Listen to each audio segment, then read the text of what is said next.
دوستو بیان کیا جاتا ہے کہ بنی اسرائیل میں ایک شخص تھا جس کی بیوی بہت حسین تھی، جس پر وہ اسرائیلی فریفتہ تھا۔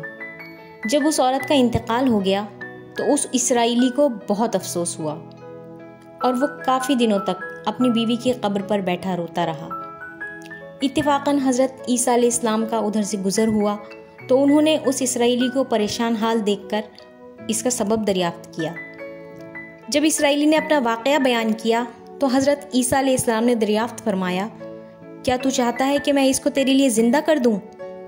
اس نے عرض کیا کہ ہاں حضور، میں یہی چاہتا ہوں۔ چنانچہ جب حضرت عیسیٰ علیہ السلام نے اس قبر کے مردے کو آواز دی تو قبر سے ایک حبشی غلام نکلا جس کے ناک کے نتنوں اور آنکھوں سے آگ کی لپٹیں اٹھ رہی تھیں۔ حضرت عیسیٰ علیہ السلام کو دیکھتے ہی غلام نے کلمہ پڑھ لیا۔ اسرائیلی نے یہ دیکھ کر عرض کیا، حضور مجھ سے غلطی ہو گئی، میری بیوی کی قبر تو دوسری ہے۔ یہ سن کر حضرت عیسیٰ علیہ السلام نے حبشی کو حکم دیا کہ تم اپنی قبر میں واپس چلے جاؤ۔ چنانچہ وہ مردہ ہو کر گر گیا اور اس کی قبر کی مٹی سے چھپا دیا گیا۔ پھر حضرت عیسیٰ علیہ السلام نے اس دوسری قبر کی جانب توجہ فرمائی اور حکم دیا کہ اے صاحب قبر، اللہ کے حکم سے زندہ ہو جا۔ چنانچہ قبر پھٹی اور اس میں سے ایک عورت سر سے گرد جھاڑتی ہوئی باہر آ گئی، جس کو دیکھ کر اسرائیلی بولا کہ یا روح اللہ، میری بیوی یہی ہے۔ اور حضرت عیسیٰ علیہ السلام کے حکم سے وہ اسرائیلی اپنی بیوی کو اپنے ساتھ لے کر واپس ہونے لگا، مگر چونکہ بہت دنوں سے جاگا ہوا تھا اس لیے اس پر نیند کا غلبہ ہو گیا، اور اس نے بیوی سے کہا کہ تیری قبر پر گریا وزاری اور بیداری نے مجھے ہلاک کر دیا ہے، اس لیے میں چاہتا ہوں کہ کچھ دیر آرام کر لوں۔ بیوی کہنے لگی کہ ہاں، آپ آرام کر لیجئے۔ چنانچہ وہ اسرائیلی بیوی کے زانوں پر سر رکھ کر سو گیا۔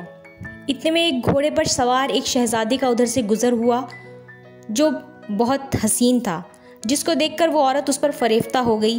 اس نے شوہر کا سر زانوں سے نیچے رکھا اور فرط محبت اور غلبہ عشق سے مجبور ہو کر شہزادے کے سامنے جا کھڑی ہوئی۔ ادھر جیسے ہی شہزادے کی نظر اس عورت پر پڑی، وہ بھی اس کو دیکھ کر فریفتہ ہو گیا اور عورت کی خواہش پر اس کو اپنے گھوڑے پر بٹھا کر لے گیا۔ چنانچہ اس کے شوہر نے بیدار ہو کر جب اپنی بیوی کو نہ پایا تو نہایت پریشان ہوا اور اس کے ملنے کی تدبیر سوچنے لگا۔ آخرکار اس نے اپنی بیوی کو تلاش کر لیا جو شہزادے کے پاس پہنچ چکی تھی۔ اس کو دیکھ کر اسرائیلی نے شہزادے سے عرض کیا کہ یہ میری بیوی ہے، آپ اس کو چھوڑ دیجئے۔ ابھی شہزادہ کچھ کہنے بھی نہ پایا تھا کہ اس عورت نے کہا، میں تمہاری بیوی نہیں ہوں بلکہ شہزادے کی کنیز ہوں۔ یہ سن کر شہزادہ اسرائیلی سے کہنے لگا، کیا مجھ سے میری کنیز کو لینا چاہتے ہو؟ اس نے کہا، خدا کی قسم، یہ میری بیوی ہے جس کو میرے سردار حضرت عیسیٰ علیہ السلام نے مرنے کے بعد دوبارہ میرے لیے زندہ کیا ہے۔